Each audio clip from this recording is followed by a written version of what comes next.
In lab exercise 38, this is going to be a survey of two phyla.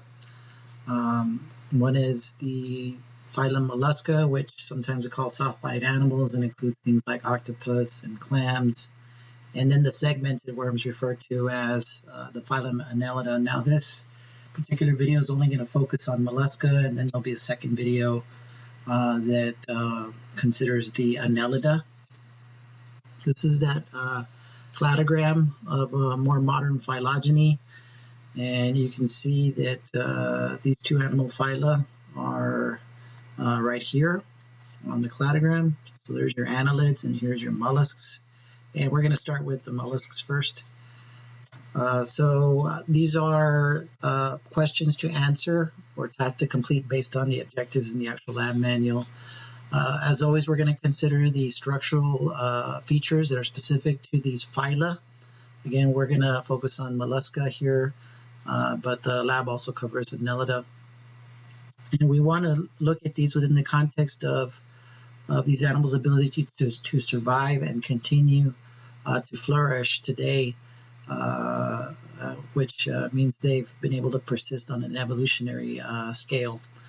And then number two is to describe the general morphology of organisms in the phylum Mollusca and Annelida. And then three, you want to be able to answer what characteristics that the phylum Mollusca and Annelida have in common with other phyla, including Platyhelminthes and Nematoda. And then number four, answer the characteristics that are unique to mollusks and annelids that are different, basically, from their ancestral phyla, some newly derived characters there. And then list examples of major groups, like classes of mollusk and annelids. So you're going to be expected to know some taxonomy here, some representative groups within these phyla. And the picture on the right, you have a primitive looking mollusk, and then you have a couple of segmented worms. We're going to be focusing here on the mollusca. But here you have a clam worm, and you can see that it has many segmented or repeating pattern structure along the body. Here's an earthworm, and then a leech are in those groups. But that's for the next video. So what two phyla are being covered in this lab? Well, it's the phylum Mollusca and the phylum Annelida. And as I mentioned, we're going to be focusing on mollusca here. Now, they ask what kind of symmetry is displayed in these members. Well, since we started covering the nematodes and platyhelminths in the prior lab, we now see bilateral symmetry. And sometimes they refer to these as the bilateria. And bilateral symmetry means you can only cut down the sagittal plane where you get right and left halves that look symmetrical. So this is going to be typical of animals that show triploblasty in their embryonic development, where they have three germ tissue or three germ layers. Now there's a difference also between protostome and deuterostome. And stoma means mouth, so this means first mouth, and deuteros means second mouth. Now, this is going to be real easy. There's only going to be two phyla, and we're not going to cover them yet, that are deuterostomes. And those are the group that starfish belong to and the one that we belong to. Those are deuterostomes. Protostomes will be every other animal group that has triploblasty. So starting with in our survey with the platyhelminths, the flatworms, the roundworms, and so on. Those groups are going to be protostomes. Now, protostome comes from early embryonic development. You're going to have a ball of cells called a blastula, and the cells begin to migrate inward. And as they migrate inward, they start to form a primitive gut in there, and this is called the blastopore, which is a pore of the blastula, because this is called the blastula stage. Okay, and that blastopore, or little opening, that's the first opening in the embryo. If that first opening becomes the mouth in this animal, then it's a protostome. So that's what we're looking at. If it does not become the mouth, because this development is going to continue until we're going to get an opening on the other side, and that would form a complete digestive tract. So in other animals, the deuterostomes, like us and the starfish, the second opening on the other end would become the mouth. So that's why it's called deuterostome, for second mouth or second opening. So right now we're looking at protostomes. So both the mollusca and Annelida are protostomes. Now, what type of body cavity are going to be characteristic of these phyla that we're looking at? Well, they're coelomates, so they have a coelom for their body cavity. Last time we saw flatworms were acoelomates, and roundworms are pseudocoelomates. These are acoelomates. However, for most mollusks, or many mollusks, the coelom is reduced. So they seem to have been a group of animals that evolved a body cavity with other groups of animals, and then we start to see the evidence suggests that on the family tree, the phylogeny, that the coelom was lost in several groups. The true body cavity and pseudocoelom formed, or an acoelom formed in groups. And so coelom seems to be a more primitive character in many other groups overall. And then you have homoplasies occur, where you have different groups that are evolving to have false body cavities independent of each other, to use some terms we covered earlier in our course. So they do have coeloms. So we're going to again focus on the mollusca. But here's the list of taxa to know for this entire lab exercise, including the Annelida. Of course, you're going to have to know the Phylum Mollusca and the Phylum Annelida. Within those groups, you're going to need to know some classes. So we're going to look at these classes and representative animals in each of these groups today, and then or in this video, and then the next one we'll look at the classes of Annelida. So you want to come back to this. These are the names that you need to know, be able to recognize and name. If I give you a specimen, if I give you a chitin, you would need to know genus chitin, and that is class Polyplacophora, and be able to write out the phylum name Mollusca. And of course, the kingdom is Animalia. This is domain Eukarya, and our supergroup, when it comes to looking at clades, this is the Opisthoconta. And the supergroup is not a formal taxonomic rank. It's just an unranked group of animals that represents their a group of animals with shared common ancestry. So this table here kind of summarizes some of the features of Mollusca and Annelida. The snails, mollusks include snails, oysters, octopus, nudibranchs. Generally, they're called soft-bodied animals, but they do produce a shell, and they have three main portions that are characteristic of their body. They have a foot, which is on the bottom or the ventral side, and they have a visceral mass above that. And then they have a mantle, which may or may not produce a shell. Some of these mollusks have lost shells. For example, clam has a shell, but an octopus doesn't have a obvious shell on there. A lot of them are going to have a rasping tongue-like structure that's for scraping surfaces, for example, scraping algae off of a rock, and that's called a radula. There's about 35,000 species that are terrestrial, like the terrestrial gastropods, like some snails, and about 110,000 species identified overall. For the earthworms, when we get to them in the next section, the annelids, these are segment worms. They include earthworms, polychaetes, which are marine, and leeches, which may be familiar as parasites, ectoparasites that latch on and suck blood from other animals. They are coelomates as well, but they're going to have characteristic segmentation in the body. And both of these animals groups are bilaterally symmetrical. And these repeating units of segmentation allow for a repetition of structure of specific organ systems. And they do have an interesting way of locomotion, so we'll look at that when we cover that group. So looking at your basic mollusk body plan, and this is the phylum Mollusca, you should be able to sketch the basic body plan and also be able to tell what the function of the mantle is. The mantle is going to be what produces the shells, if they have one. Now, when it comes to an animal that is bilaterally symmetrical, And let's just say we're going to draw a generic animal here, a four-legged animal that does have bilateral symmetry. So let's say this is something like a dog or a cat. And you can tell where the head end is and the tail end here. And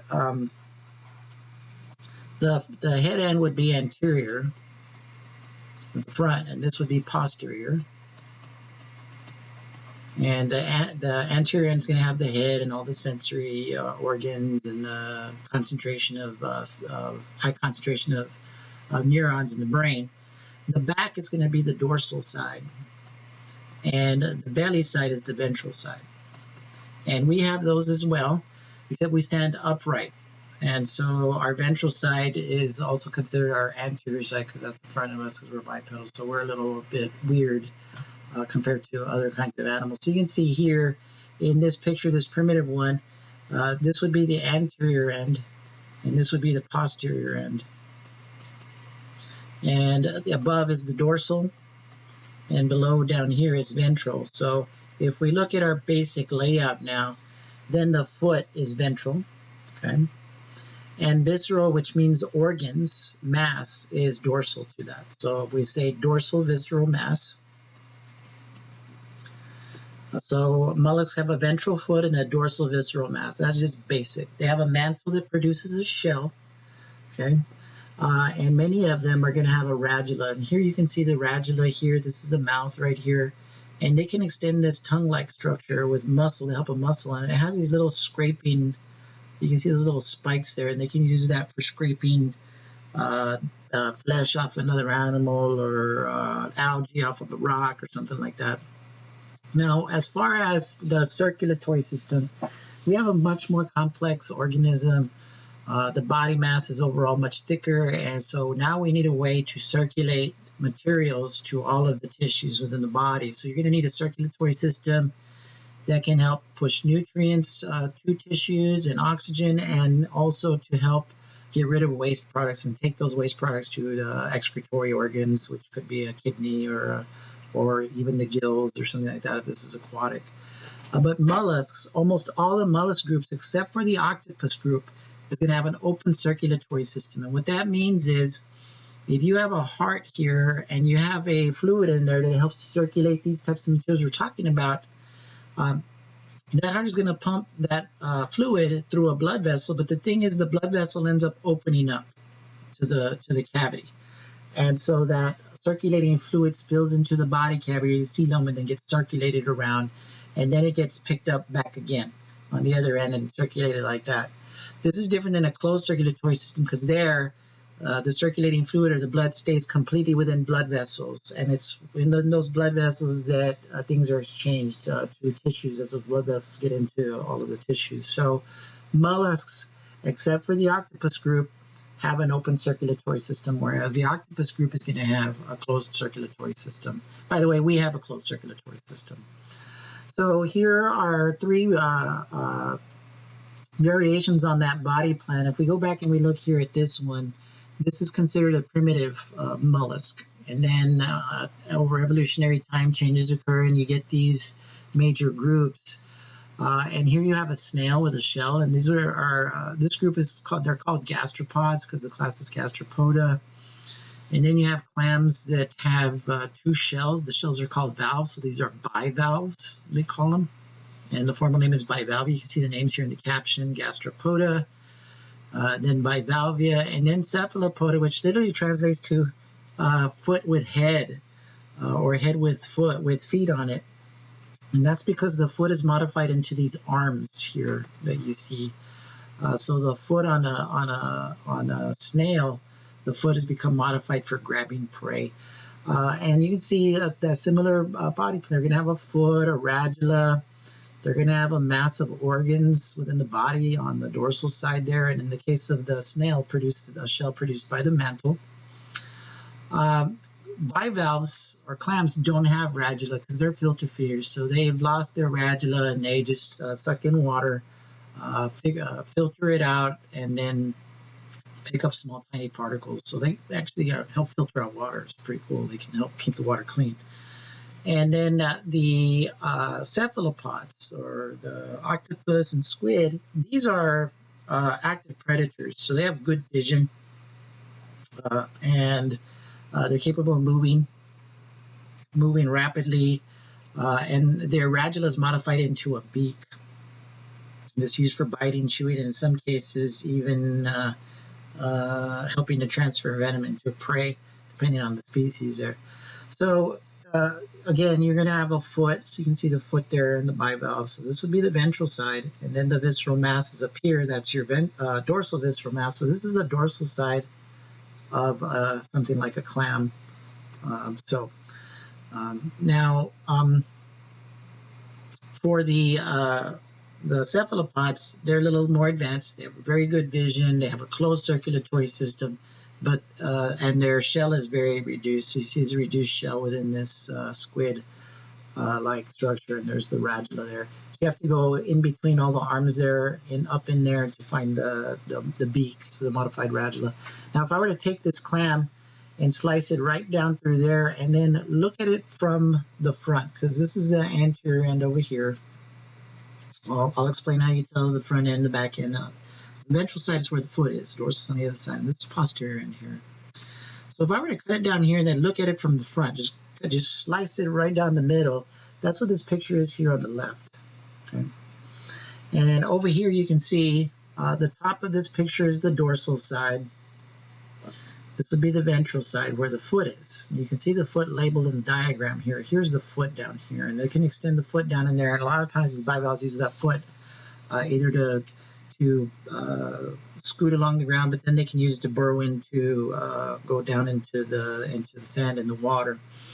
The visceral mass is dorsal side. So in here, in this structure here, is a solid mass of viscera, organs like the intestine, and so on. And what you can see here is off the dorsal wall of the visceral mass, you're going to have this structure that develops from there, and that's called the mantle. So the mantle is this outfolding from the dorsal side of the visceral mass, and that's the mantle that basically produces your shell.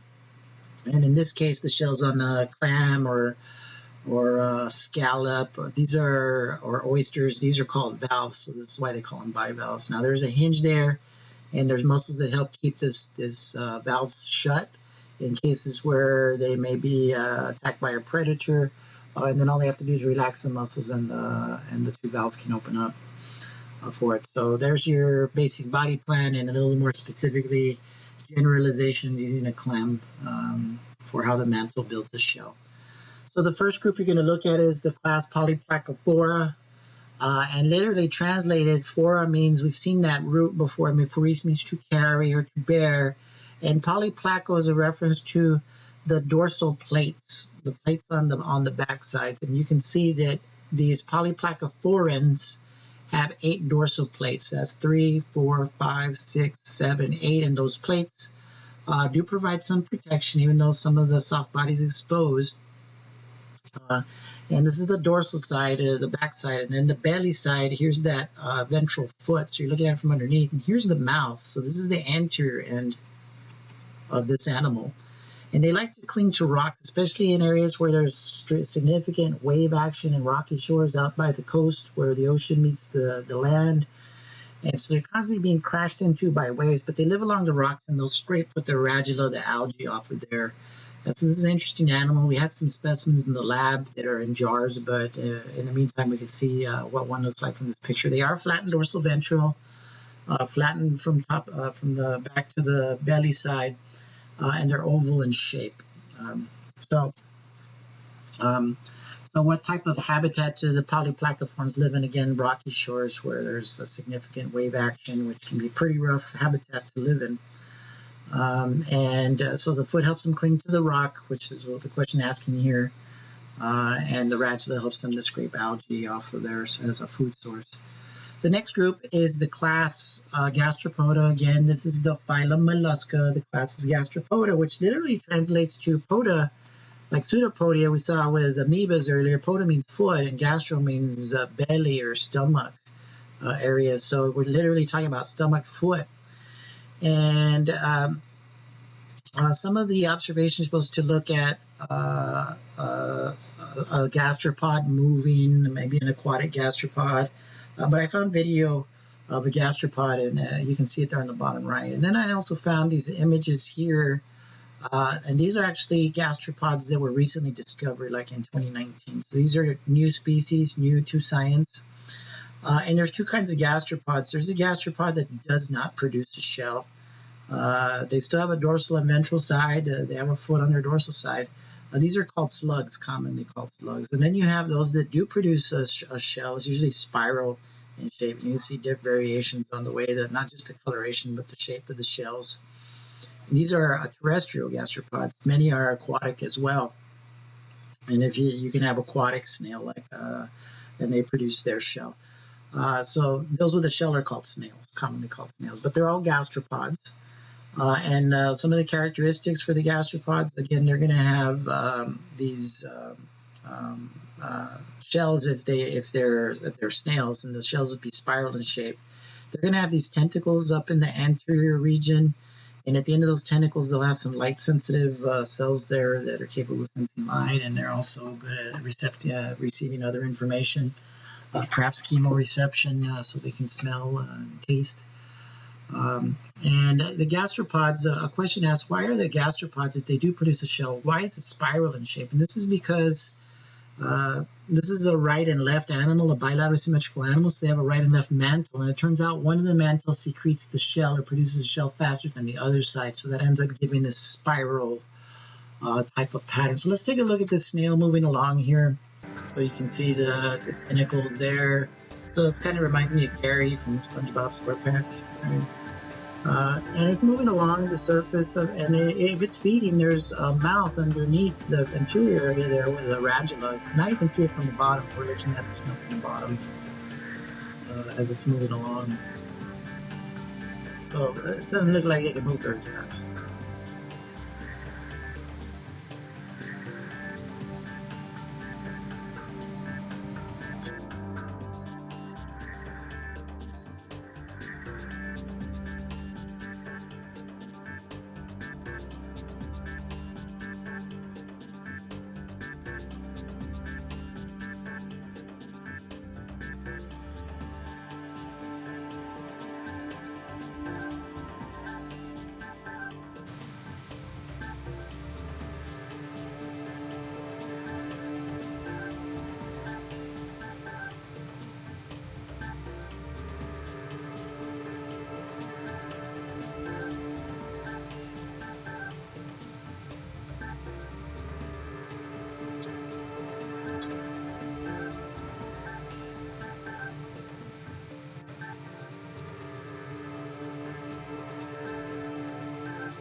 There's another kind of gastropod. These are marine gastropods, and they're generally called nudibranchs. These nudibranchs are interesting. They're interesting because of they're carnivorous. So this is it's a gastropod. It lives in the oceans, and they have an interesting thing because they eat jellyfish, and then they, as a means of protection, they're going to take those nematocytes, cnidocytes, the nematocysts, the organelles, and they're going to put them at the surface of their body, and somehow those nematocysts don't become triggered and release the little harpoon-like structure in there. But then they end up using those as protection against other predators trying to depredate them and eat them. And that's a picture of this one. This one's pretty colorful here. Example of a nudibranch. And then on the left, we have a herbivorous kind of marine gastropod, and these are called sea hares generally. They're in a different subgroup than the nudibranchs. They're still gastropods, but these are pretty cool, and sometimes they call these inkfish, but they get their name because they have these extended structures on their head region that makes them look like rabbits or a hare, a type of rabbit called a hare. And so there's a video of one, I think, moving. This is the 70s swinger of the sea slug world, the sea hare. Named for the rabbit ear-shaped growths on its head, these floppy rhinophore tentacles actually are the creature's nose, which it uses to find food and mates. It floats gracefully through the water on its two wing flaps, seemingly without a care. And why not? It's toxic, making it extremely unpopular with predators. It dines on algae and seaweed, available everywhere. And when it's time to mate, it calls up everyone in its little black book. Everyone.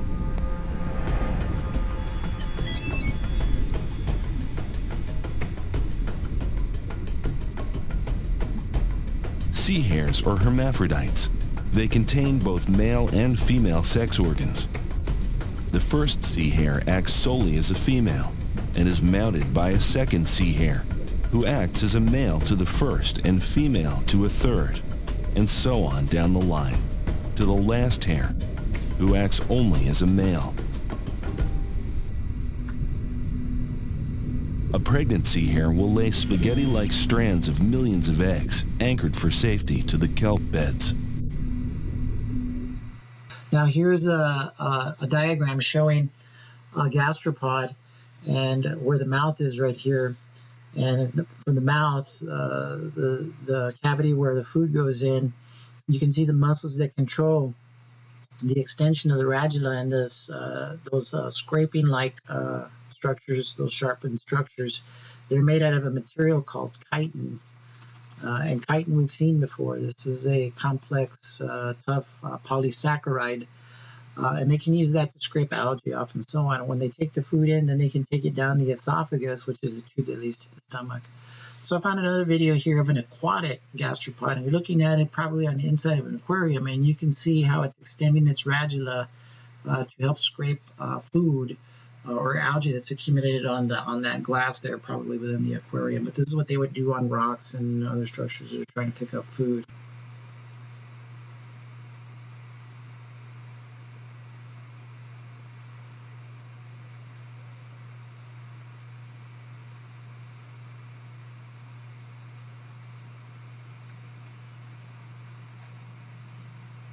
So we're looking at the ventral side. This is the ventral foot, and you can see how that marine snail was working the glass there, trying to scrape off algae. And so now we move on to the class Bivalvia, which is because both shells are called a valve. This is a giant clam, and it can get up to 900 pounds, but it has that classic two-valve morphology there. Now these guys, when you look at them, they're not going to have a radula. These are filter feeders. So they're going to be taking water in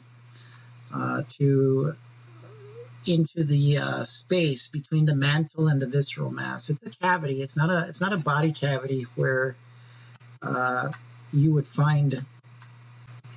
It's not a body cavity where you would find organs or anything. It's just the space between the visceral mass and the mantle there, and it's aquatic, so you have these gills that are hanging down from there. But that space between the mantle and it, we're going to call that the mantle cavity. Okay, so these animals take water into the mantle cavity and circulate it around in there, and that allows the gills to pick up oxygen and get rid of carbon dioxide. But the gills also have a sticky mucousy material that picks up and clings on to little tiny food particles that come in. And then with the action of cilia, that cilia moves those little particles towards the mouth in this animal. So we're going to look a little bit at the anatomy of these bivalves. If we were to look at the basic anatomy and we removed one of the valves to look inside overall, and what I want to do is start with the picture on the bottom here. First of all, this is the anterior end of a clam or a mussel, and we can tell that because the outer shell has this bump-like structure called the umbo, and that umbo is more towards the anterior end. And while there's no obvious head or cephalization here, you do have a mouth on this end. So the mouth is right up under here on this side, and then the foot is more anteriorly oriented. So this is that ventral foot. Right above the foot is where the visceral mass is, but it's covered by these gills that are right here. Okay, these are very strong muscles, and they're called adductor muscles. And there's two of them, and they're called adductors because adductors pull in structures, generally in anatomy.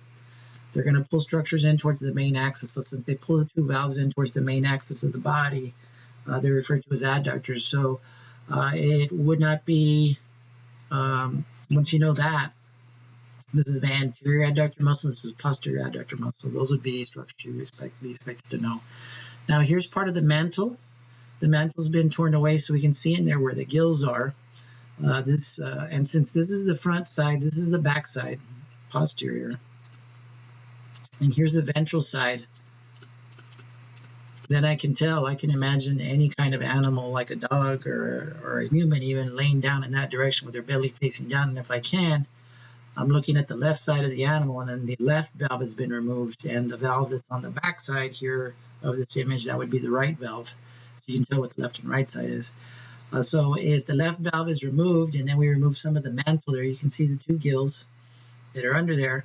And in the back over here, you have your in-current and your ex-current siphons. The in-current siphon is going to bring water in, and the in-current siphon is more ventral. The ex-current is dorsal, so this is going to send water out. New water is going to come in here with fresh oxygen and perhaps food particles.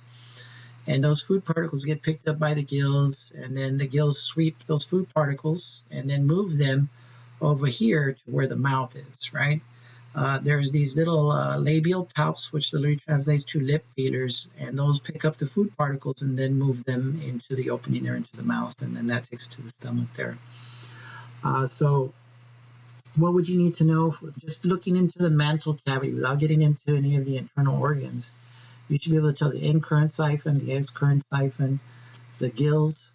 The gills are going to have cilia that move the food particles that are captured. The labial palps, which I mentioned, which they're right here as well. So it's the same picture, except now it's like with X-ray vision, like with Superman, we can see the internal organs there and the mouth. So those structures you need to know, right? So these would be the gills, which is number 3 on the list there. You have your in-current siphon, which is on the ventral side, taking water in. That's number 1 on the list. And then the ex-current siphon is number 2 here. The cilia, you can't see them because they're microscopic. Your labial palps here, those are number 5. And then the mouth, which is number 6 right there. So the labial palps would lead to the mouth, and the mouth has an esophagus. And now we can see inside the animal. This is the visceral mass. Well, I think the stomach is not necessarily in the visceral mass, but from the stomach, food goes in there and then is helps. We're going to digest it down, and then goes to the intestine here. And so right in here, you're going to have this solid mass. There is no cavity there. You have your muscular solid foot there, and then you have this pouch-like structure, but it's a solid mass of organs. So there's no space between the organs. It's like this animal has a partial coelom. It's like some of the coelom has become reduced, and so the organs are just kind of packed in there together, kind of like with the flatworms that we saw earlier. It still has a coelom further dorsal here, so there's still a coelom or a body cavity there, so those organs do have fluid-filled space in there. But in here, you're going to have things like gonads that produce gametes and intestine and so on. But that you would have to go under the gills and then cut in there to see those organs there. And so part of this dissection, not only know how these structures come together to function, how does this animal feed, we've just finished describing that. They take food in as small particulate matter by bringing water into the mantle cavity, right? So the mantle cavity is the space that fills in this area here. It's not the body cavity. That's within where the organs are. Take that water in and then run it over the gills and then capture food and pick up oxygen in that way.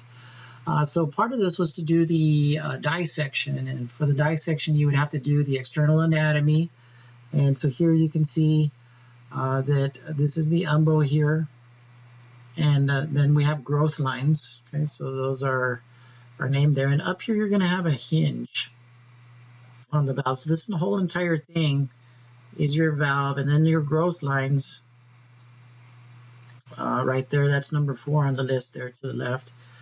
And the umbo is more toward the anterior end, so we know even without opening up the clam and looking for the mouth, we know this is anterior, the other side is posterior.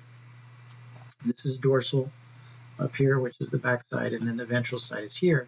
I can expect that the foot, if it comes out of the valves, would be coming out right there for this, and that means the siphons are in the back. So the clam open up the shells, and you can take water in and out. So if we go down the list, one is the valve. There's a hinge up here that allows the shells to open up, and there's a tendon there, the hinge ligament, that actually has a tendency to keep the valves open. It's the adductor muscles that are going to keep the valve shut if there's danger present or the clam needs to protect itself for whatever reason.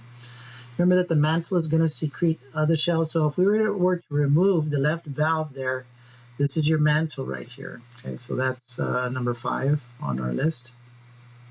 There on the left. The mantle produces the shell, and just on the other side is this real shiny, smooth material. They call it mother of pearl. So like pearls will have this sort of material. It's kind of a refined calcium carbonate material. They also call it the nacre, and that's number 6 right there. And then you have your adductor muscles. So here is your anterior adductor muscle right there. So an anterior adductor muscle would be number 7. Of course, they're labeled in this diagram too. Number 8, this is your posterior adductor muscle.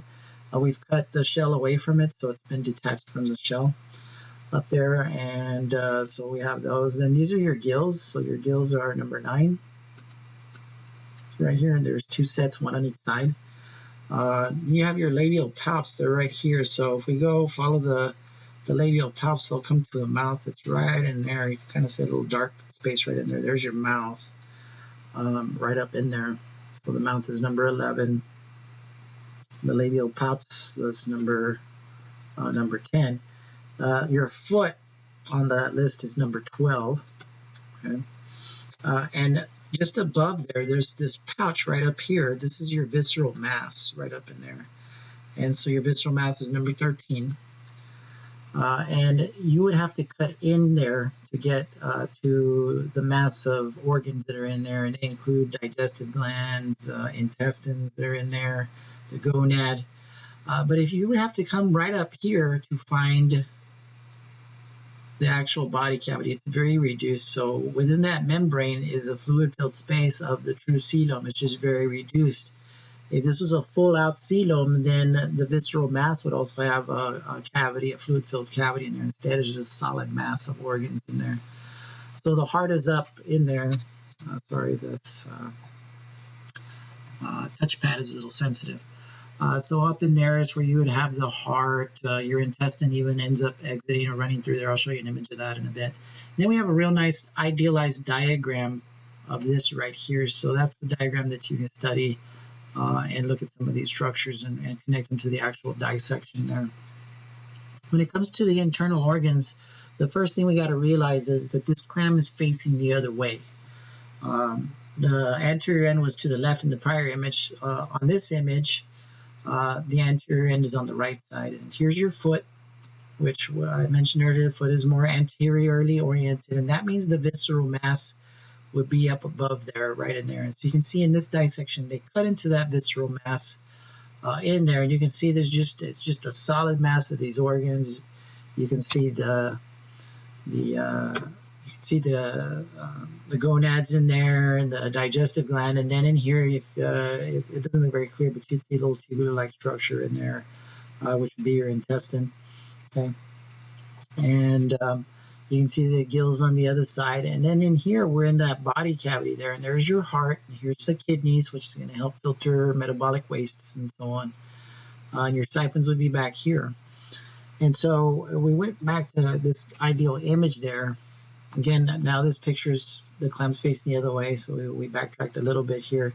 Here was your stomach, then your stomach and your intestines, the gonads in there are going to pass through that solid mass, and then eventually the intestine exits and goes into the coelom, which I kind of circled up here.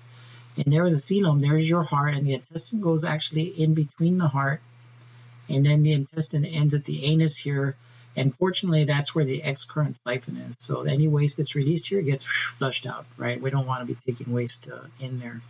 You're also going to have other structures within there, kidneys that help filter out the material. But this heart is part of an open circulatory system that's going to circulate this lymph or this fluid-like material that helps to circulate materials within that cavity to the organs and the tissues within there. But that lymph fluid doesn't remain in blood vessels. It exits and then just circulates through that body cavity in there. So that is your clam, and the genus for this is Annelida, which is a freshwater mussel. Mussel is a clam-like organism, but this particular genus is a freshwater type species. Again, you always have these questions to ask about the siphons here. Are they obvious? Can you see them? You can kind of see them in some of these images. Not really. It helps to have the actual specimen and then look at it from a posterior view to actually see how the mantle come together to form these incurrent and excurrent openings. And then again, you're always going to be considering that first objective, which is always about what are the main primary processes: feeding, reproduction, and responding to the environment. So this one's asking about this for our clam dissection and for mollusks in general. Related to that mussel and other clams are oysters, and so oysters tend to grow in these clusters. The valves will stick to each other, are cemented to each other, and they form these beds. And the shells can be quite sharp. You wouldn't want to walk on these barefooted. But here you can see on the picture on the top right there, you can see an oyster bed that's become exposed at low tide. So the water comes up and goes down in coastal areas periodically with the moon. As the moon goes circles around the Earth or revolves around the Earth, that creates 2 high tides, 2 low tides every daily cycle. And then we have, this is more of a close-up with some oysters underwater. And so the idea was to examine a small cluster of oysters in the laboratory, but we have the next best thing. We have images of what they would look like. Now oysters, a specific kind of oysters, are very famous for producing pearls. And what happens with the pearl is that the oysters and clams in general, if they ever get like a grain of sand between the mantle and the valve itself, it's very irritating. So they're going to secrete the same kind of material that makes up that mother of pearl, which is the inside lining of the shell. It's called the nacre. And here you can see that one particular clam that's really good at producing, or oyster that's really good at producing pearls, is in this genus Pinctada, and it's pretty large. You can see this person holding on to one that they just opened up, and you can see pearls right in there, within there. And in fact, they actually culture some of these types of oysters to produce pearls, so they'll purposely seed them with an irritant to get them to produce these pearls. So that answers how the pearls are formed, because of a particle that gets in there and irritates the mantle. It secretes that same kind of material that produces the nacre. Then there's some questions to answer about bivalves and snails, chitons. Basically comparing the foot for a bivalve compared to snails and chitons, and then tight as a clam, how the clam uses adductor muscles to close the valves in case a predator is near trying to feed on their flesh in there. And it talks, oysters are really good filters, so they're natural filters in the environment. They help keep the water clean. If you wipe out oysters from an area, the water's going to get real dirty, and that's going to cause other problems in the ecosystem. So oysters are an important part of those aquatic ecosystems. And so now we're moving on to the phylum Cephalopoda. It looks like I neglected to put that on the slide as the title. So this is the name of the phylum you need to know. The phylum is Cephalopoda. Make sure you make that correction there. And the squid is a common representative of it, and the genus is Loligo, and that genus you're going to need to know as a representative. And here you see a specimen that an individual is holding of a squid, and this is the what we would say with the head end here, and then here's the foot that's broken up into different arms for capturing prey. They're also going to have these extended long tentacles, which can be used to also help secure prey as well. And then you have to go up in there to get to the radula. So this would then be what would be the ventral side to your other mollusks here. They're going to have well-developed eyes, 2 of them. And the eyes are actually very much like advanced animals. But the interesting thing is that the eye in a mollusk, in these cephalopods, is not evolved from the same ancestor as the eye in a vertebrate. But the way their eyes look, like the way ours look, is amazing. So it seems that evolutionary pressure has come in 2 different lines of animals to give them a similar structure for rather what would be considered a good resolution vision, or very good vision, not just being able to detect shadows and so on. So the idea here is to look at that. Now, as far as cephalopods go, they do have a closed circulatory system, and they use the cavity, their mantle cavity. They'll take water in to their mantle cavity, and then once they take the water in, they can seal it within that cavity, and then with muscle compress that water and force it out of a siphon, an excurrent siphon that you see right here, and that allows for jet propulsion. As they push that water out of there, it acts like a jet engine and allows them to move away and escape a predator very, very quickly if they're about to be eaten. Now remember, these guys are predators themselves. And it's like we're looking with X-ray vision here, and we're looking into the area there where their modified radula is. So this modification on the radula includes this beak that can be used for tearing chunks out of their prey. And here's a drawing of what that beak would look like if we're looking at it from underneath. Now this is tucked up inside, in between these arms here. So when they capture the prey, then they can go in and take a bite out of their prey, killing it and consuming it. The other thing about these is that their shell has been very reduced. In some cases, they call it a pin, and it's not external, so you can see the shell right here under that part of the mantle of this cephalopod here. Another interesting thing is that these squid and octopus, they have this ink sac that can make this sort of like a smoke screen. So if a predator is getting them, they can release that ink with the water that's rushing out, and it creates a cloud of ink that confuses the predator overall. So what are some common names for other kinds of cephalopods, members in the phylum Cephalopoda, besides Loligo, which is a squid? That's a common name. Well, there's octopus,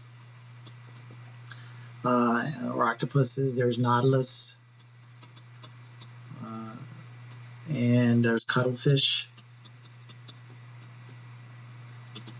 And cuttlefish kind of look like squid.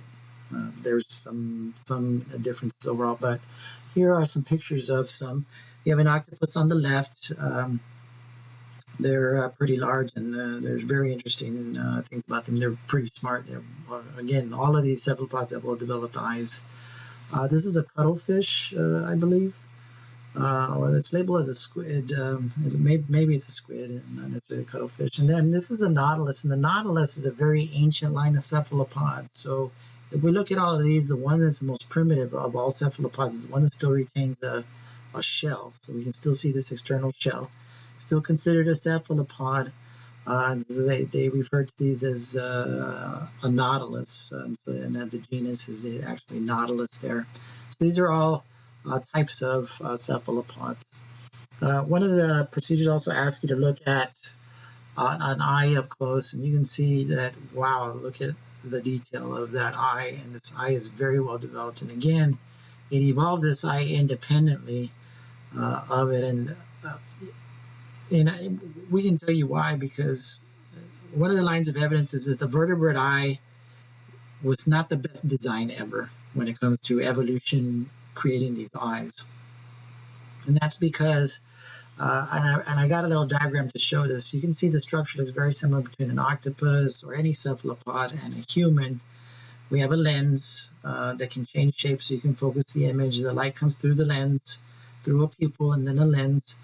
And then the light is shined on these light-sensitive cells in the back, and then those light-sensitive cells transfer that information to nerve fibers that come together and bundle together to make an optic nerve, which then sends that information to the brain in the back.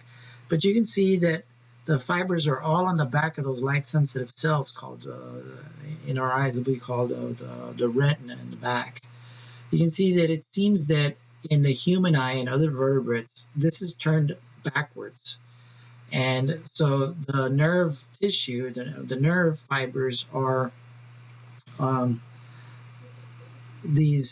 they're on the front of that layer of retina, those cells that are sensitive to light.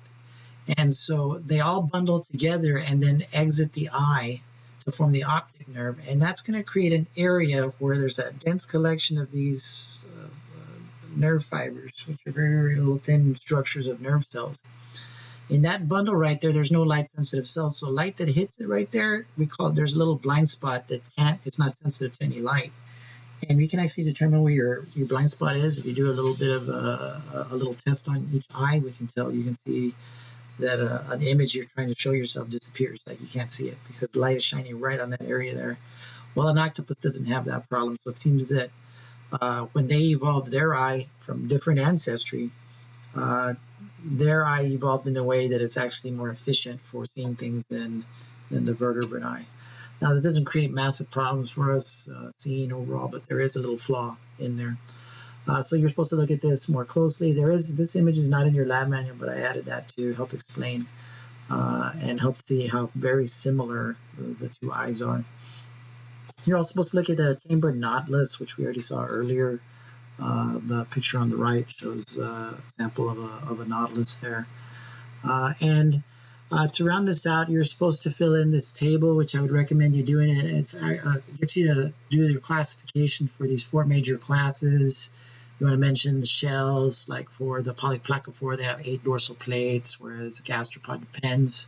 It's absent in slugs, but in gastropods, it's spiraled. For Bivalvia, you have 2 shells, 2 valves, and for cephalopods, except for the nautilus, it's very reduced. You don't even notice that there's a shell there, and it's internal. Then it talks about looking at the mantle, the foot, the locomotion, how does it move, how do they feed. For example, bivalves are filter feeders, whereas cephalopods are predators, they're carnivorous. And then there are sensory structures there. So you want to try to fill that in for yourself based on the information. This is a quick way of organizing your information. It helps you learn it better. So there are some questions that round out this section, and it's multiple parts. What are the features of squid and octopus that are adaptations for predation? For example, their foot is modified into arms and the tentacles that allow them to grab onto their prey items. So those tentacles that we saw, those longer arm-like structures on the squid, they do have suckers on them. And so function for those suckers to grab on, right? Now, if you were to look at the mouth which is at the base of those tentacles, you're supposed to look at the shape of the beak, overall the structure, and then just answer questions. You don't have the specimen to look at in the lab, but you do have the images that you can just kind of write a response to this. What are the sensory organs that are more prominent in cephalopods than any other class? It's the eyes. They have well-developed vision because they are active predators. They need to be able to see their prey. And then looking at objective 1 again, which is always about what are those features, those morphological features, those structural features that allow them to feed, reproduce, and respond to the environment. And so why is a well-formed eye an important part of any of those types of processes and answers you'd come up with? The free response answers to think about.